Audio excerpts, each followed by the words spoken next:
another episode of Ball Club Confidential here at the Friendly Confines. Tonight on the show we have Big O. Omari Thomas will join us, the soon-to-be senior defensive lineman for Tennessee as he goes through another spring practice. But first, let's bring in Brandon Spurlock with Spire. And Brandon, big event coming up with the orange and white game, tailgating, just a lot of fun. All the things, right? You know, we're quickly transitioning out of basketball and into baseball season, but we've got spring practice in full force. And we saw a pretty cool opportunity here to once again add value to Vol Club members. And we reached out to our friends Kevin and Nicholas out at Advent Electric, had spitballed an idea together about how we could, have them support via sponsorship, and then give our club members the opportunity to go for free, since that ticket's a $5 ticket this year, and also extend take it a step further and extend it to our partner Emerald Youth, who serves over 3,000 youth and families in the greater Knoxville community. So give them the opportunity to offer any of their children and their families to come to the game for free as well. Of course, Volunteer Legacy is a tax deductible way to help Spire. How much have you seen, since Vol Legacy got started? How much have you seen in growth in that side of things? Yeah, I think for the first thing is, like, people ask all the time, like, how do I get involved with Spire? How do I give to Spire? And really there's, Spire's a separate marketing agency, right? But there's the way you support what we do at Spire and all across the board is through the volunteer club, through the membership. It's a fan experience membership club. And then Vol Legacy is the tax deductible avenue. And since January, we've not only generated, but we've put over $1 million towards our cause, which is, it's not community service hours or charity work that our athletes are doing. We are not shying away from this. I mean, we are leveraging their NIL and compensating them to use their NIL to do good work for charities in this area. So Emerald Youth is one of those partners, East Tennessee Children's Hospital, Second Harvest Food Bank, we're doing a lot of work with now, but the athletes can kind of use their brand to draw attention to those organizations and what they're doing. And we're proud to kind of eclipse that $1 million mark of what we've moved through Legacy at this point. Speaking of those athletes, let's bring in the marquee addition to tonight's show, that being Big O, Omari Thomas.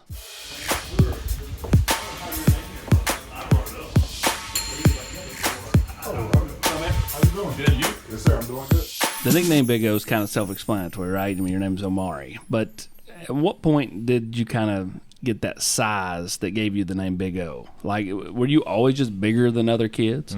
Yeah, I was always just kind of bigger than other kids. It was actually my coach, his name is Rodney Newsom. Yeah. He actually is the one who started that name for me. It was just, we was out there, me and his son, we played best friends. We played football, basketball together. So we was always just two biggies out there. So that's where I kind of just got it from. And it's just been Big O ever since. You're so family-oriented. At spring break, you and cousins and aunts and uncles and your mom and dad and your sister and grandma and everybody went down to Disney and Universal. I imagine that Sunday afternoons after church, home-cooked meals at grandma's house, great-grandma's house, was just a lot of fun growing up. Oh, yeah, it was amazing. It's amazing. We always just, whether it's us going back to the house cooking or it's just always going out to eat or something, we always stay over my grandparents' house late night, Sunday nights, watch Sunday night football, just watch movies, just spending time together. That's, like you said, I'm real family-oriented, so that's something that we always did, no matter, especially growing up, like, you have, you got school on that Monday. It just, we didn't really care about that bedtime that Sunday night because, we was always just at my grandparents' house just chilling, having a good time, whether that's playing games like Uno or different card games. It was just good to always just be around them on them Sunday afternoons. Now, first time I ever met Omari's family was at the Mr. Football Awards down in the Titans locker room, and introduced me to your grandma, and then went to the next lady, and it was a great-grandmother. Yes, indeed. And I'm like, dang, we're getting several generations here, and they all still look like they're, like, really young, and, just super sweet ladies. Yes, sir. And I know Thank they're you. just so proud of you and Yes, such sir. big fans of you. To have them come to some games, to watch you on TV, to be a kind of a part of your journey, what's that been like? It's been amazing. It's been amazing. Just like, I know everyone doesn't really get a chance to have their grandparents in their life, let alone their great-grandparent. So it's good just to be able to, have my grandparents just come to my games sometimes. I know they don't really come that much because it's a lot of walking for them. Sure. So, and my great grandmother, she hasn't been to a game yet. Like, that's why when we play Ole Miss, we was actually hoping it was at Ole Miss because it's not too far from home. She was gonna go to that, but it was just good just to really be able to and I know I talk to her after every game. I talk to her either that day or the Sunday after, no matter what, and she always just let me know how she watched the game. She's just proud of me. She loves Jabari too, so it's good just to be able to just have her in my life and just be able to talk to her still after, games. And then I'm spoiled, I have to say, with my grandmother. I call her my Burla, so I'm spoiled with her. I'm the only boy, grandson, so she gets me good every time. I love just being around them. So when you're heading home, do you pick up the phone and go, "Hey, I'm an hour out. Can I get some blank, food that you really like that she makes?" So, you know what I mean? Do you call and get your your favorites made? Yeah. So not even I won't just call them, but they'll know. So this past year for Thanksgiving, we played in Nashville. When they met in Nashville on that Thanksgiving Day, I had went with them down there. So I was like, yeah, I want some, I want this. And my grandma brought me my sweet potato pie. That's what I like when she make my sweet potato pie. So she lock in for me every time. She gonna get me right. So and you said that's your Burla. That's my Burla. And you're her sweet potato pie. Yes, indeed. You brought up Jabari. You guys have known each other for a hot minute there, and you guys really are. I mean, you ain't blood brothers, but I mean, at the same time, might as well be. Might as well be. What's that relationship like? It's amazing. It's amazing. Like you said, you might as well be blood brothers. We might as well be because everything we do, it's not too it's not too often where you see us separated from each other. We just always around each other, always hanging out, and it's never a day where we go by with not laughing. We enjoy making each other laugh. Just bringing humor to our house, our friend group, everyone else we hang around. Just that's what we like to do. We like to have fun, and we like just to have our circle, and we know that everybody in our circle, we got each other back. So it's good just to be able to have that. And that relationship with Jabari, I've known him the longest here at UT. So it's just amazing. I live with him as my roommate. We go everywhere together, like I said. So it's good just to be able to, have somebody who has common goals as me, family oriented, just like me, just was raised the same way in aspects. So it's good just to know I got someone like that I can just talk to when I need to talk to them, and he can talk to me when he needs to talk to me. Like most brothers or friends, there's going to be some disagreements. What's the most common disagreement you all have, and what's it about? See, it's not even really a disagreement. You're a neat freak and he's dirty, or what? Nah, we both neat Vice freaks. versa, both neat freaks. Yeah, both neat freaks. We keep the house clean. We do all that. We all on the same page about that. I would say one thing that Jabari that I won't do. I don't know why, but Sundays, I'll just be at the house chilling all day. I won't eat. But Jabari, he'll eat 3 times on Sunday, and he'll bug me all day. You're not trying to eat nothing. You're not trying to go nowhere. You're not I just don't. I don't know why. I'm just not hungry like that on Sundays. So basically, you eat the first 6 days of the week big, and then you take Sunday off. Yeah, honestly. And then what would I say? I just mess with Jabari. I love LeBron, but Jabari's over top about LeBron. Always ready to argue, so I always just argue with him about that, just to give him a hard time and just tell him LeBron not good, and that just gets his blood flowing, and he always love to argue. This is good ammunition when he walks through the complex for me. Yeah, just tell him when you see him, just be like, Jabbar, I don't really think LeBron's that good, honestly, and watch the look he give you. I love my kids. My youngest comes home from school and she's a second grader, and she'll be like, "Daddy, does LeBron cry? Is LeBron a crybaby?" The kids in my class say he's a crybaby, and I just love that they're having. I just love that they're having these conversations in second grade. Say that to Jabari. What's this experience been like for you? Overall experience is a true blessing. a true blessing, honestly, because like everything is just to see how everything plays out and just to be in the situation that I am, like it's crazy, honestly. But like I wouldn't change nothing. Like I enjoy everything that happened, everything we've been through as Tennessee. Like I enjoy it just because it's making us who we are today. So it's good just to be able to, you know, go through a tough period, go through a tough time, you know, for me a tough year, and then just to have that change, you know, where you got, like I said, that tough year, you know, you got COVID, you know, you're struggling with things, just ready to go home, not really too interested in football, just really worrying about my health, worrying about your family's health. So, you know, you battle with that as a freshman, you like, oh, I'm just really homesick, like I'm ready to go home. But like just seeing how we just, us as a culture, a Tennessee culture, just been able to come together, like all sports, honestly, like just supporting each other. Because I know at first, when I first got here, it was like people would say, oh, we don't really talk to this sport, or this sport don't really mess with us. But now it's like everybody, like I got some of my best friends play other sports as well. Just the people some of the people I talk to every day play other sports. Every time I talk to you, you're going to a volleyball game. That's what I'm saying. Like volleyball, softball. I just went to the softball game the other day. Baseball. I know like they come to support our games when they can. So I try my best to go support when I can. So you thought about leaving after that COVID year? It was like, it's just when you look at it, I definitely did. Just for the simple fact, I'm like, I don't really know. Because of the change, or because it was just a rough year? Nah, just because of the change. Like, it's just uncertainty. And I just wasn't too really sure who was going to be brought in, what relationships I was going to have with them. And then they hired G, so there's some familiarity there. Yeah. So it's like, okay, familiar face. And then, like, I like the approach. I've never been in a situation where I was on the team, then got a new coach. Like, my head coach has always been the same. Like, every school I've been to has always been the same. Nothing's never changed. So when that changed, that was something that was different for me.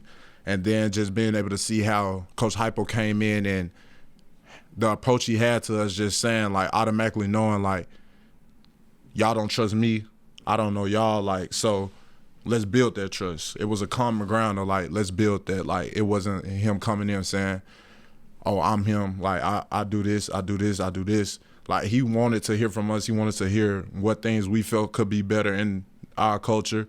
And, of course, he came in with the ways he was going to do things, but he's a true players coach. Like, everyone asks me whenever I'm out, it was like, you like the new coach?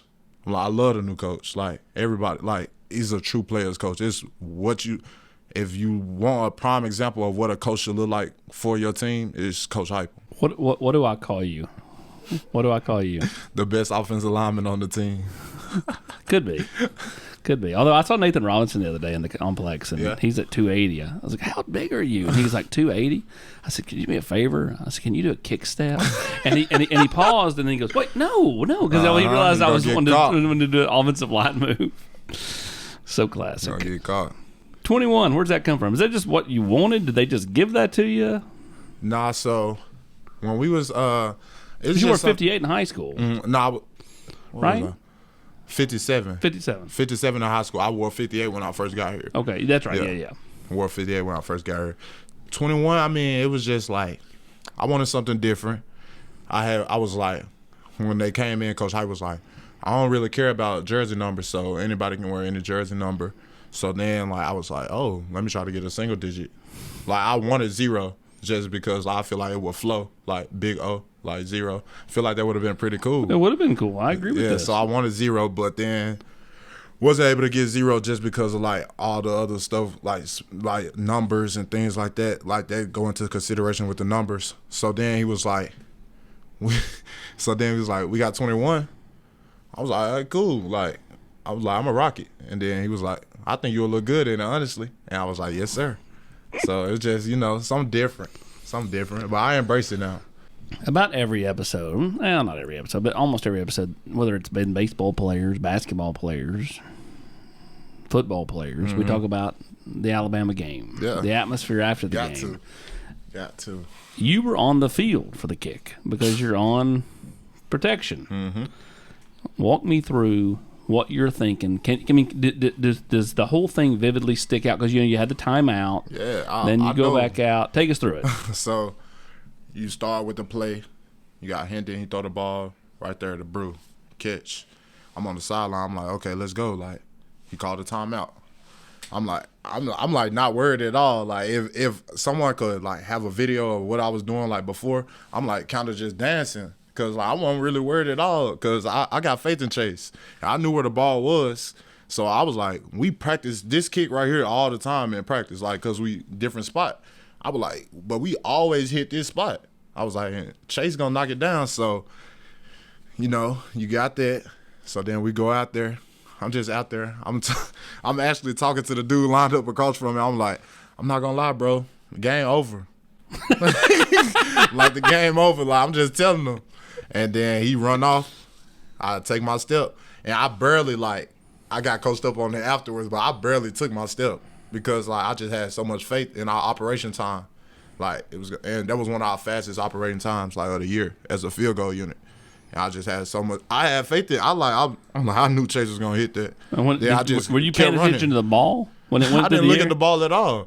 I just started running to the student section right after he kicked. I just started running to the student section. I already knew. That when you went back and watched the replay, did you see how much it barely made it over? Yeah, when I was looking at it, I was like, man, that could have been bad. Like, because I didn't look at the ball at all. Like. So you get to the student section, and here they come on top of you. How long did it take you to get back to the locker room? Man, maybe like 40 minutes. And that's being generous. Just from like me trying to find different people, myself out there. When did you have your first cigar? In the locker room or on the field? On the field. A person gave me one. It was like, here you go. Is that the first time you ever smoked a cigar? Nah. No. Okay. Yeah. Nah, it was being with my dad, chill, sitting in the backyard, talk. But yeah, they had gave me one. They was like, here you go. I'm like, cool, appreciate that. Is that the best celebration? By far. Just because you get to smoke the cigar? Yeah. But the Orange Bowl celebration was fun too. Tossing oranges around? That was pretty fun. Yeah, got a couple of pictures biting into an orange, Can't get. Yeah, that's pretty better fun. to bite into an orange than a cigar. What's something you want to accomplish that you've not accomplished here individually? I think everybody's goal is to win a championship at the team level, but individually, what do you want to do that you've not done? What I want to accomplish is just like everybody knowing like I'm a leader. Like it's not really being a question whether I'm like I'd say people know I'm a leader. But I'm kind of quiet, like, around everybody. I want to be, like, a vocal leader. That's something I really want to accomplish. And I've been putting myself in, like, I put myself in situations, coaches put us in situations, like, for me to grow in that area. But that's something I want to accomplish where, like, I know that I'm solidified as a vocal leader. When you talk to Coach Gardner, does he give you any tips on trying to get to that point? Mm-hmm. Yeah, me and Coach G, we have a good relationship. Like, so he's always just talking to me, just telling me like different things. Like, never get satisfied, no matter what. Like, keep going. Like, and he talked to me about pad level, but like, far as like off the field, that's where I feel like me and Coach G we connect a lot because like he's just rooting for us to be like good men. And that's something that he always, like, my dad always tell me, and all the men in my family always told me, like, whatever you do, being a good man and a good person is going to be bigger than that because a person going to remember who you are. Like, they going to remember how you treated them, everything like that, more so than what you can do for them. They going to remember how you left them feeling. Like, once I leave here, say I came in rude and different things like that, you're going to remember that. But if I leave here and I gave a good impression of myself, you're going to remember that. So that's something that, like, Coach G always talks to me about as well, just, leave your mark on people. Like, let people know that you are a good, responsible young man. And, like, it's just always good to hear that from Coach G because, like, that's who he is. And try to be the example for us every day. Yeah, I think you've always been that way. I mean, day back to high school. I mean, my first impressions were, well-mannered kid. Even though you wouldn't give me the quotes ahead of time before you committed, you made me come all the way to Memphis. It's okay. I want you to see the high school. Hey, you're right. I just want to come see. I want to come see Grandma and Great Grandma again. Yes, sir. But like you were always super respectful. So I mean, like I get it. Your dad, how big of a role has he played on you? And like the fact he played in college, did he was he a coach of yours growing up? Yeah, he was a coach of mine. And Is he still a coach of yours? Yeah, he tried.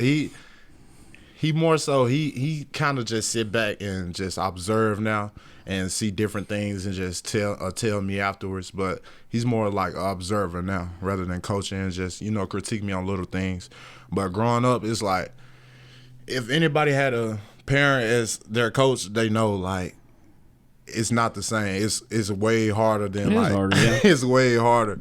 And like you have these times where you never hear what your parents saying to you. Like, is it harder than playing for Coach Garner, though? It's about even because you get the same treatment. It's about even because you get the same treatment, and you might get a little worse from your parent because that's your parent, and what you gonna do? Nothing. I could see you coaching one day. Can you see that? I'm down with it. After the playing days are over? That's one of my. I got a couple goals. What I want to do. Hopefully, I'll put myself in a situation where I can have a chance to make it to the next level.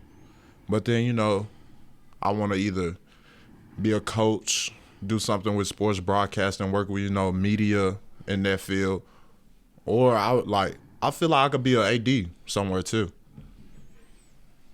Look at you. You got big goals, man. Hey, listen. You got to get to it. Dream big, baby. Got to get to it. Hey, I learned a long time ago. And I've been fortunate enough the last few years to play a lot of high-end golf courses, which is my jam. I learned a long time ago. You shoot your shot. You may be told no, you may not get it, but you shoot your shot. Hey, you don't let the clock run out. You got to keep shooting. If you don't shoot, you don't score. You don't score. What's the best part of being a student athlete at Tennessee? The best part is really just walking on campus. Like, people know who you are, but like, it's funny. It's kind of funny to me where people they'll just kind of stare at you. How many people go Big O? Yeah, a lot of people, like a lot of frat dudes actually. Yeah. What do you do? I just be like, "What's up, yeah? What's up? What's up, man? How you doing?" All right, we're gonna go rapid fire for a minute. Tell us about your Minute Maid superstition. How did it start, and what's the go-to? Minute Maid started back in middle school. Always drink Minute Maid before a game. Just gotta have it before the game or like sometime that day. If you could partner with any brand for an NIL deal, who would it be? Would it be Minute Maid? Minute Maid. Or Big O's Tires. Big O's Tires. When you saw that, are you like, yeah? I'm like, yeah, come on. Sign him up, Big O's Tires, Minute Maid. Favorite NFL team? The Panthers. Why? You grew up a Cam Newton fan? I was a Cam Newton fan. I understand. I was. Did you fill out a March Madness bracket? No, I did not. Yeah, I've not filled out one in a long time either. Yeah, I didn't, but kind of glad I didn't either, because I would have been upset even more than I was, because I watched every game. So you've done a lot of charity work, even dating back to high school. What inspired your philanthropic endeavors? Really, just knowing like there's people less fortunate than me, like, so why not try to help them in any way that you can, and like, just always try to be a light to other people and don't let nobody stop your light. Favorite place you've been and place you want to go to most that you've not been to? Rwanda. That was an amazing trip. Vol Leaders, yeah. Amazing trip. And a place I would want to go, I want to go to France. Yeah, I want to go to France. Do you speak French? What makes you want to go to France? Seem like pretty cool people. No. Good culture. Best advice that Coach Garner's given to you here at Tennessee? You get good advice every day. We have our soap operas. So let me see. Since you brought up soap operas, when you grew up, when you went to Grandma's house, was she big into the soap operas? Yeah. Midday soap operas? Yeah, her shows. Young and the Restless, Bold and the Beautiful. Her stories. Her stories. Yes, yes. That's great. That's my grandmother. Her stories. That's so awesome. I feel like everyone calls them like their stories. Well, if you Everyone live in the calls- South, especially. Yeah. I have to just go back to like what I was saying earlier with Coach G. Just him saying like, don't let your first impression be a bad impression. And that's something like, no matter what, however many times I meet that person, I make sure when I leave they understand. They know who I am, what I do, like who am I as a person, more than a football player. When you go around Knoxville, are you someone who just sticks around campus, or do you like to venture out? I venture out. I go, like, Kingston Pike is a long street. So, and what I noticed when I first got here, whatever you need, you can get off of Kingston Pike. And that's something I noticed. So I venture out, I've been to the Nike stores in Turkey Creek, different stores out there. The Top Golf, I want to say, is out towards that way. You got the mall, towards West Town. There's some good food places, the east side of Knoxville. So you got to go over there to get some good food too. I venture out. Downtown, Old City, Market Square. Are you more of an ice cream guy or a donut guy, or both? Donuts. Favorite donut place? Gibson's Donuts in Memphis, Tennessee. Gibson's with the shout out. Gibson's. NIL deal. Yeah, let's get right. Got to. What's your favorite donut from there? So you can't really go wrong. You got the red velvet. Red velvet, nice. Yeah. You got the maple bacon. Definitely can't go wrong with the maple bacon. You got blueberry. It's just a bunch of options. Like, you cannot go wrong. You cannot go wrong. We'll get you out of here on this one. How? I know you still have plenty of games to play, and I know you've still got a lot to accomplish, but to know where the program was before you got here, after that first year of being here, and then where it is now, coming off 11-2 in the Orange Bowl, how proud are you of that? Very proud. Very proud, just from a bunch of different aspects. Just, you got me being a Tennessee kid, I'm proud of that.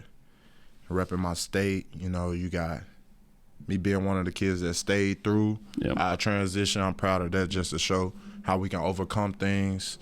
I'm proud of everyone just, buying into Coach Heupel. Like, I'm proud of everything. Like, proud just to be on the team, while this is actually happening, just to be a part of it, So it's good just to really be in this situation right now. So I'm happy. I'm real happy. Well, you talk about first impressions. If you didn't know Big O before this interview, your impression of him should be that this kid's a good one and a great ambassador for the University of Tennessee. We appreciate you, man. Sir. Thanks for joining us here on Ball Club Confidential. Thank you.